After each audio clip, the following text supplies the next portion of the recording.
여기 안 예, 계십니다. 지금 아까 지금 그 은유적으로 말씀하셨는데 나대지 파는 것도 지금 힘들다 이렇게 말씀하셨어요. 정말 그렇습니까? 지금 뭐 굉장히 힘들 것 같아요. 저희가 이제 클라우드 컴퓨팅 법이라는 게 2015년도에 이제 통과가 됐습니다.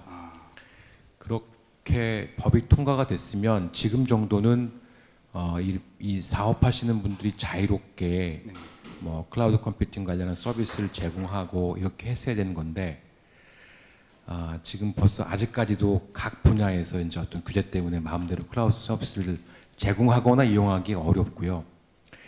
이 법이 처음 이렇게 창안되고 이렇게 생각된 게 이제 방통위 시절부터 이제 정보통부터 따지면 거의 지금 한 4년 5년 됐거든요. 4년 5년 동안 계속 법만 지금 정비하고 규제 정비하고 있습니다. 아시겠지만 글로벌 경쟁 시대에서 4, 5년이면 엄청난 그 시간이거든요. 그러면 그만큼 혁신할 수 있는 기회를 우리나라 경계 주체들은 놓치고 있다. 그래서 이거를 좀 말씀을 드리고 싶고 그 원인은 그러니까 우리나라 법 규제가 전부 다 정해놓은 것 외에는 못하도록 돼 있는 퍼스티브 시스템이지 않습니까? 그러니까 클라우드 법을 만들었어도 각 법에서 클라우드를 허용할 수 있도록 다 풀어줘야 됩니다. 그거 푸는데 벌써 한 2, 3년 걸리고 있습니다. 그래서 저는 이거는 아니다. 이렇게 하면 안 된다.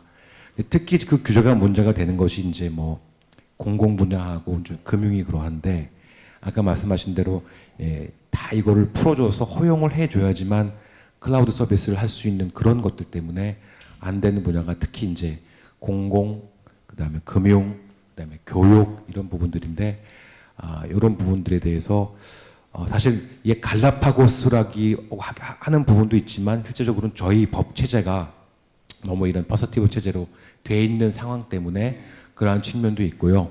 그다음에 공공이나 이제 그 금융 같은 경우에는 좀 코리아 유니크한 아주 그런 규제들이 좀 들어가 있는 부분도 있습니다. 뭐 그래서 외국이나 글로벌 스탠다드나 프랙티스와 안 맞는 것들을 물론 이제 한국의 여러 가지 이슈들 때문에 내는 것들이 있는데 사실 이런 것들은 좀 글로벌 스탠다드나 어떤 글로벌 베스트 프랙티스에 맞게 좀 하모나이즈 할 필요가 있고 특히 클라우드 자체가 굉장히 글로벌한 그런 속성을 갖고 있기 때문에 그런 점에서 좀 개선이 좀 필요하다고 보고 있고 지금 노력은 다 하고 있죠. 정부도 노력을 하고 있고 노력은 하고 있습니다. 네. 공공이나 이제 금융이 특히 아까 뭐 한국에 좀 특화된 그런 좀 문제라고 할 수 있다고 말씀하셨는데 그 두 분야가 사실 가장 우리 뭐 시민 생활에 있어서는 효과가 큰 분야잖아요. 이게 제대로 디지털이 되게 되면. 근데 뭐 어떤 부분이 유니크한가요? 지금 한국 특성상. 잘못 말하면 찍힐 수도 있는데 일단 금융 분야는 지금 비중요 정보 시스템이라는 용어를 그 전자금융 감독 규정에 이렇게 들여와서 그런 그 비중요 정보 시스템에 대해서만 이제 클라우드 쓸 수 있도록 지금 금융위가 이렇게 해놨는데 문제는 이제 비중요 정보 시스템이란 그 개념이 거기에 이제 개인 정보가 들어가든지 아니면 뭐 그 신용정보법에 의한 그런 정보가 들어가면 그거는 다 중요. 그러니까 난 비중요가 되는 겁니다. 그러니까 다 중요가 되겠죠. 그러니까 그럼 뭐 거의 뭐 올릴 수 있는 게 없지 않습니까? 거의 모든 데이터나 이런 것들이 다 중요 정보 시스템으로 분류가 돼서 이 클라우드를 이용할 수 없도록 그렇게 되어 있는 부분이 이거는 정말 다른 나라에는 없는 규제입니다. 그러니까 다른 나라에는 없는. 그 중요 비중요라는 개념도 상위 법령에는 없다가 갑자기 그 전자금융 감독 규정에 이렇게 들어온 건데 사실 이제 저희가 금융 쪽에 하도 그 데이터 리키 사고가 많아서 여러 가지 물리적 망불이라든가 여러 가지 좀 강한 규제를 만들어 놓고 그거를 약간 예외를 하는 그런 근거 조항을 만들었는데 저희가 금융 고객들하고 얘기를 하면 이렇게 읽어보면 그렇습니다. 이거는 하지 말란 얘기다. 그 복잡한 것들을 다 지키고 어떤 그 비중요 정보 시스템을 지정을 하면 그거를 금감원에 어떤 제출하도록 돼 있는데 거의 이건 허가합니다.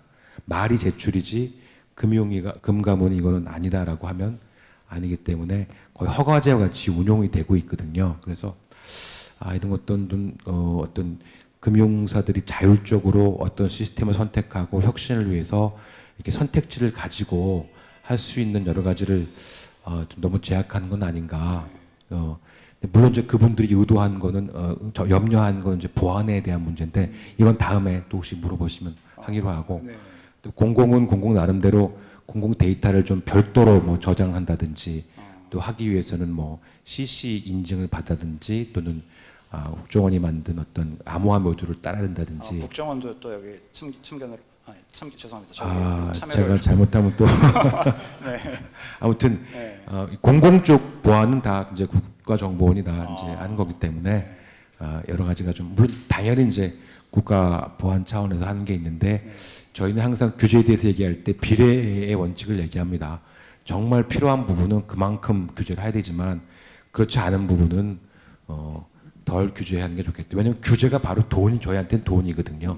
그 팔로우 하려면 결국은 이제 이런 서비스의 비용이 높아지면 결국 다 최종 수요자한테 전가가 되는 거기 때문에 그러니까 제가 같은 건 같게 하고 다른 건 다르게 하고 정말 중요하면 중요한 정보는 가리고 그렇지 않은 거라면 이렇게 좀 흘려줘야 되는데 모든 걸 똑같이 다 중요하고 안 중요한 거를 이렇게 좀 보완을 다 같은 정도로 하는 거는 좀 무리지 않겠느냐. 네. 그런 말씀을 제가 정부에 좀 드리고 있습니다. 그 말씀해주신 거에 저도 약간의 첨언을 한다면, 그러니까 지금 일단 여러분들이 느끼시는 것처럼 클라우드로 간다는 건 많은 것들이 가상화되어 될 수밖에 없잖아요. 그래서 당연히 네트워크 환경도 버추얼하게 바뀌고 파이어월이나 뭐 다른 부분들도 다 소프트웨어 모듈화돼서 구성이 될 수밖에 없거든요. 그러니까 근데 이제 그거를 항상 정부 쪽은 뭐 물리적 망분리. 그러니까 논리적인 거를 허용하지 않는 구성을 많이 얘기하게 되는 거죠. 근데 이제 그게 과연 그러면 물리적 망분리만이 가장 시큐한 방법이냐? 근데 다른 나라는 그럼 다 물리적으로 망분리를 해놓고 쓰느냐? 근데 그 물리적 망분리라고 얘기를 할 때부터가 일단 데이터의 어떤 발전에 큰 저해 요소로 확 다가올 수밖에 없는 건 요즘 보면 국내에서만 존재하는 뭐 망분리 PC 뭐 이상한 거 만들잖아요. 정부 공급용으로. 전 세계에서 그 망분리용 그런 PC라는 게 존재하는 게 말이 안 되는 거잖아요. 그래서 결국 네트워크 포트도 따로 있고 내가 일로 붙었다 절로 붙었다를 이제 하게 되는데 그 정부 쪽에 붙어 있는 그 정부 내부망으로 들어가 있는 경우와 외부에 액세스하는 거를 이제 두 가지 환경으로 이제 구분시켜 놓은 거죠. 한 대의 PC지만 결국은 그 안에 명확하게 경계를 만든 거는 내가 업무를 쓸 때 이쪽 환경에 그 안에 데이터들 업무 환경의 데이터들이 놓여 있을 거잖아요. 결국 밖으로 액세스하는 거는 결국 PC는 한 대지만 그 깡통 같은 데이터가 내가 평상시 업무할 때 쓰는 데이터를 액세스할 수 없는 이쪽으로 구분된 곳에서 사용할 수밖에 없거든요.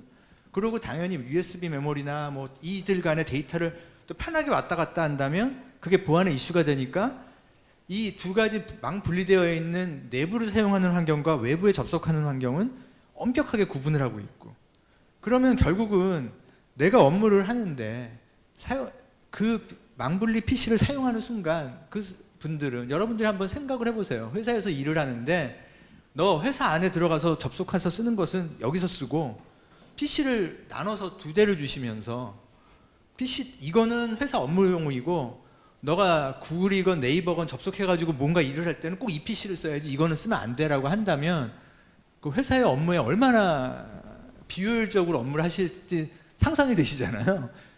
그리고 결국은 그 안에 데이터는 너 옮겨서 이쪽으로 꼽는 거는 그 승인을 받지 않으면 이 데이터를 일로 옮기거나 이 데이터를 일로 옮기는 것은 엄격히 금지해.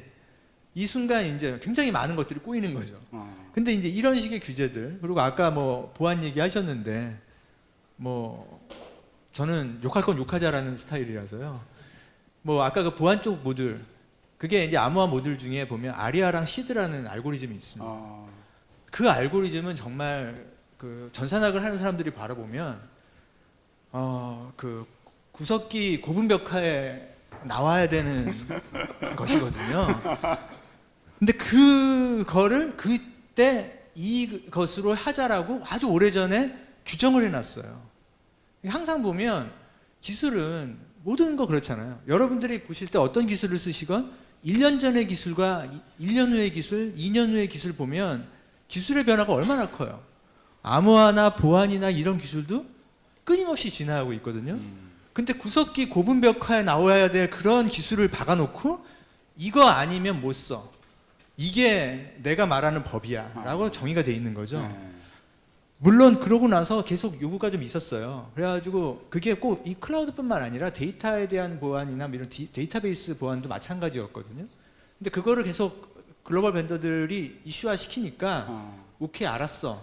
그럼 네가 아리아나 시드 알고리즘보다 더 좋은 알고리즘을 썼다는 걸 입증하는 방법을 어떻게 열었냐면 소스를 제출해봐.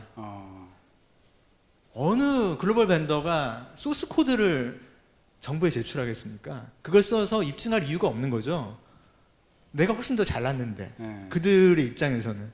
그러니까 사실 그런 식의 어떤 것들이 되게 뭐 폐쇄적으로 되어 있고, 저는 이런 얘기 나오면 항상 이제 광분하면서 얘기할 수밖에 없는 것들 중에 하나가 우리를 자극하는 또 하나들 있잖아요. 뭐 예를 들면 공인인증서.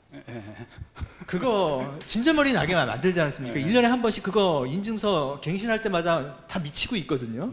전 국민이. 그 전 국민이 소요하는 그 시간을 생각해보면 엄청난 리소스의 낭비죠. 근데 그것을 없앤다고 하면서도 매년 그 짓을 하고 있지 않습니까? 그것도 보면 아시는 것처럼 인터넷의 초창기로 거슬러 올라가 보면 그거 95년도, 96년도 모자이크, 여기 좀 아까 플로피도 웃으셨던 분이 있으셔서 안심하고 얘기를 드리면 그때 당시에 인터넷 익스플로러 아무도 안 쓰고 아주 그랬고 넷스케이프랑 모자이크 쓰시던 시절 고개 끄덕이는 분들 계시잖아요. 그때 넷스케이프 쓰고 모자이크 쓰시던 그 시절에 인터넷 익스플로러 처음 나올 때 그 브라우저를 딱 두 가지로 구분했었거든요. 다운로드 받을 때요, 두 가지로 버전이 나눠져 있었어요. 그 초창기에 US 도메스틱 버전과 인터내셔널 버전으로 나눠져 있었거든요. 왜 그랬냐면 미국이 그 기술을 제일 처음 준비하니까 기술 격차를 갖기 위해서 다른 나라와 좀 차별화시키고 싶었어요. 그래서 브라우저를 두 가지 버전을 만들었어요. US 도메스틱 버전은 더 높은 수준의 암호화를 보장했어요. 인터내셔널 버전은 암호화 수준이 낮았어요. 암호화 수준이 낮다는 건 시큐어한 트랜잭션을 가질 수 없으니까 금융 뱅킹이나 아니면 쇼핑몰에 적용하기가 불안한 그때는 예전에 그런 거 쓰시던 시절 아니잖아요. 홈페이지에 내 회사 홍보 페이지 사진이랑 사장님 얼굴 나오면 잘했다고 박수 치던 시절이었지 않습니까? 아시잖아요, 회사 홈페이지. 그 시절이었거든요. 근데 그때 이제 그거 인터내셔널 버전 이거 하면서 뭔가 좀 해보려고 하는데 잘 안 되니까 그때 이제 어거지를 껴는 일이 시작됐던 거죠. 근데 그렇게 해서 어거지를 꺼놓고 나서 한 번 그 강제하는 일을 잘못된 법 한 번 만들면 그거 없애는 건 얼마나 어렵습니까? 지금 그거 공인인증서 아직도 지금 모두가 고통받으면서 없앤다고 하는데 아직도 안 없어지고 있거든요. 그러니까 지금 클라우드 상황이 그거랑 약간 비슷하게 흘러가고. 저는 똑같다고 보는 거죠. 이런 것들을 가면 갈수록 더 힘들어하는 상황이 되는 거예요. 아까 그 그러니까 빨리 지금 빨리 덜어내야 됩니다. 빨리 파내야 됩니까? 예.